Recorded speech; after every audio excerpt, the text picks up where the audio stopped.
Je me suis fait tout seul. Pour se faire tout seul, en fait, il faut se lancer, faire des erreurs, être inconscient, prendre des risques. Je suis un garçon de défi. Je suis un homme de défi, ça c'est sûr et certain. Et qui dit défi, dit dépassement de soi et dépassement des limites, c'est obligatoire. Je me sens plus en sécurité à moins 50 avec des ours que dans la vie de tous les jours. Je me suis fait tatouer une tête de mort sur l'entièreté de mon dos. Du moment qu'elle est derrière moi, elle ne pourra pas m'attraper.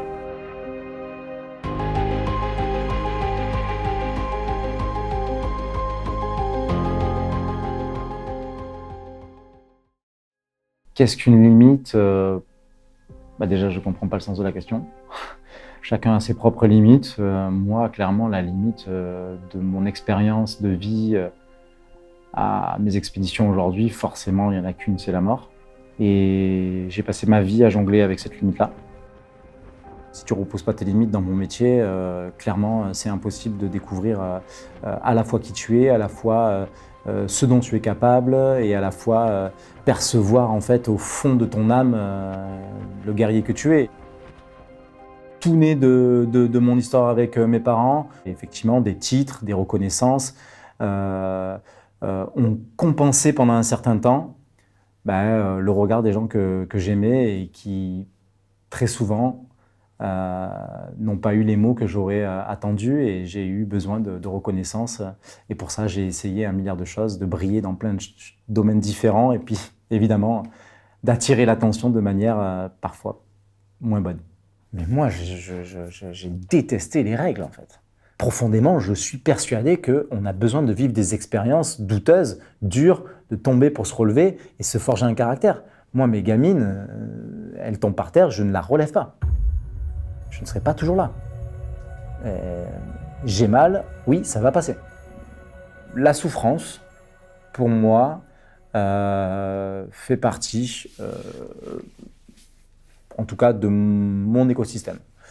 Souffrir, ce n'est pas mal. Souffrir, ce n'est pas diabolique. Souffrir, ce n'est pas grave. Il faut, je crois, accepter la souffrance sous toutes ses formes.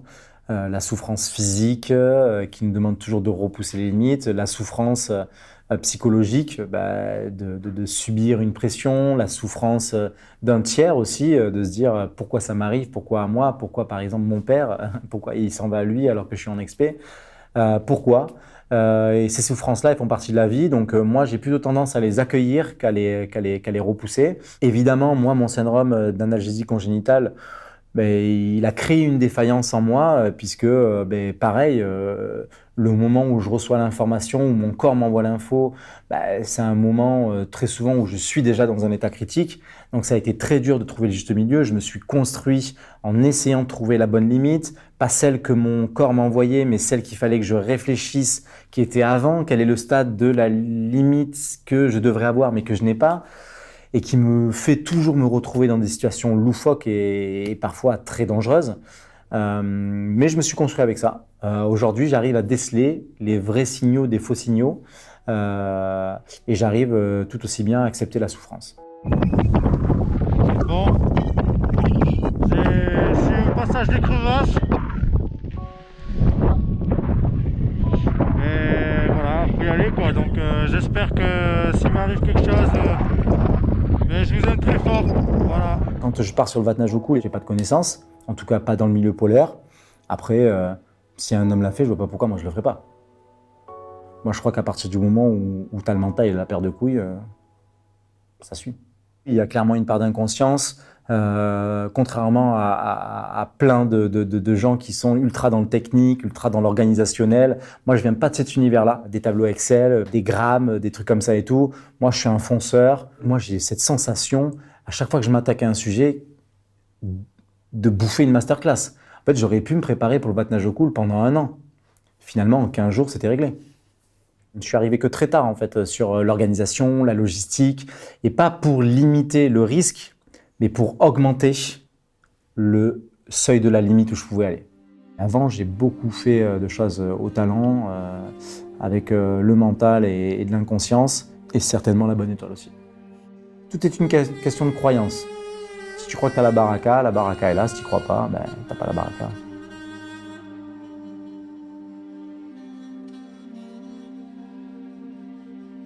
sur ma dernière expé,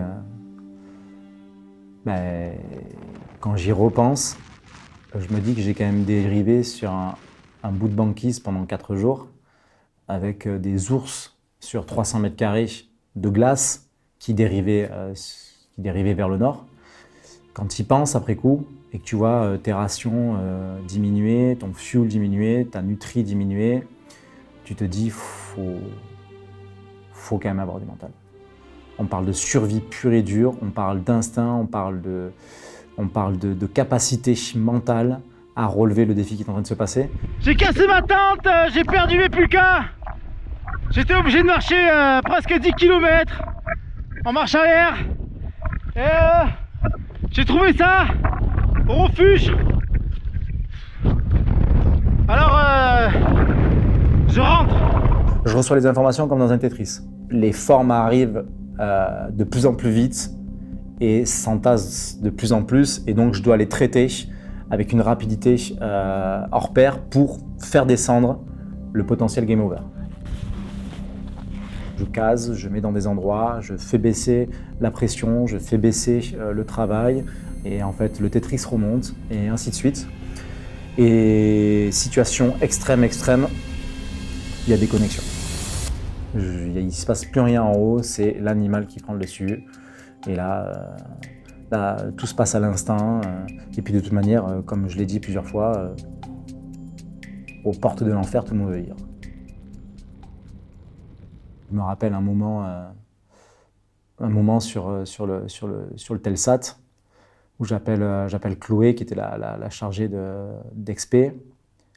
Et à la fois, je ne sais pas si c'est de la bêtise ou de la folie ou de la pleine conscience, je lui dis je vais y aller là. C'est le moment, je vais y aller, je vais tenter ma chance. La mort est là, ça va falloir partir l'affronter.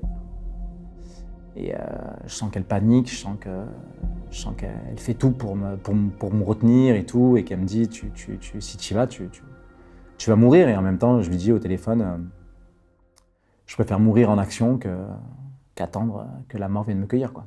L'instinct de survie est une arme à exploiter incroyable, c'est juste que pour l'atteindre, il faut se mettre dans des grandes difficultés.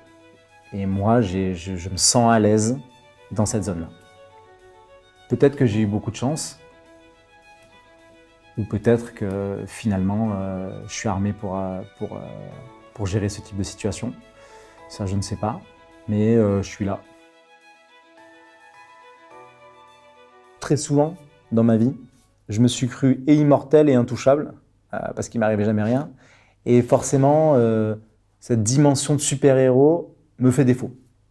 C'est très bien quand tu te galvanises pour te dire que tu veux devenir quelqu'un, que tu vas réussir, mais à côté de ça, il y a plein de trucs où tu te dis « mais non, ça c'est pas pour moi, ça me touche pas et tout ». Puis quand ça te tape, ça te fout droit. Donc je pense qu'il y a un juste milieu entre l'ego qui te donne de la puissance, l'ego qui te donne de la force, et l'ego qui peut te faire basculer dans la bêtise, dans la prise de risque. Nous ne sommes que de passage, nous ne sommes rien, et encore plus face à la nature. La nature, elle accepte, oui ou non, que tu passes sur son terrain quand elle l'aura décidé.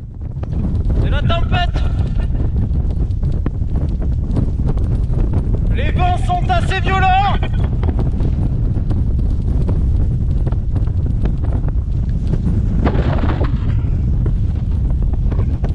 J'ai essayé de me mettre à l'abri! Le King, c'est un personnage que je me suis inventé, qui me permet de me donner aussi confiance en moi. Je crois que en fait, chaque athlète ou chaque personne qui veut repousser les limites a sa manière à lui de trouver quelque chose qui le galvanise, qui lui donne de la puissance, que ce soit la famille, que ce soit un personnage, que ce soit l'humour. Moi, je tourne ça aussi à l'humour en me créant ce perso de King où je dis faut pas faire chier le King connaît le terrain. Moins 35 aujourd'hui, avec une température ressentie à moins 52. On rentre dans le vif du sujet. Mon kérosène, c'est l'aventure. C'est l'extrême. Et c'est l'adrénaline, le danger. Et j'ai besoin de ça aujourd'hui pour être compétent et pour finalement affronter le quotidien. Moi, je vis dans un monde où tout est extrême.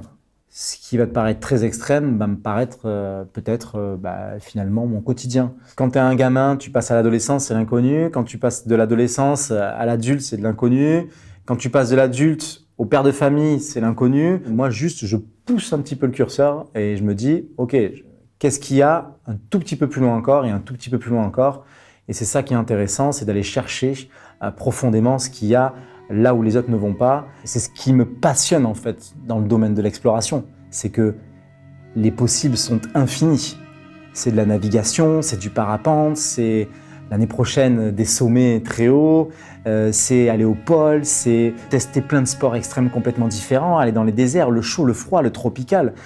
C'est ça qui est fou. Surprendre, choquer, pas être dans les clous, pas respecter ce que les gens attendent de moi. Ouais, ça j'aime bien en fait. Continuer à être un peu sauvage et effectivement pas croire tout ce que les gens disent sur les limites, sur l'acceptable, sur la prise de risque. Être là où on ne m'attend pas. Ça me plaît. J'ai peur de faire de la peine si je ne rentre pas. J'ai peur de décevoir.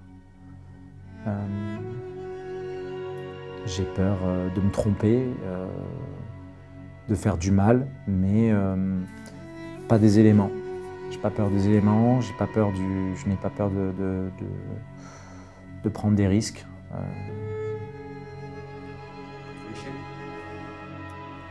L'échec, oui, me fait peur, c'est vrai.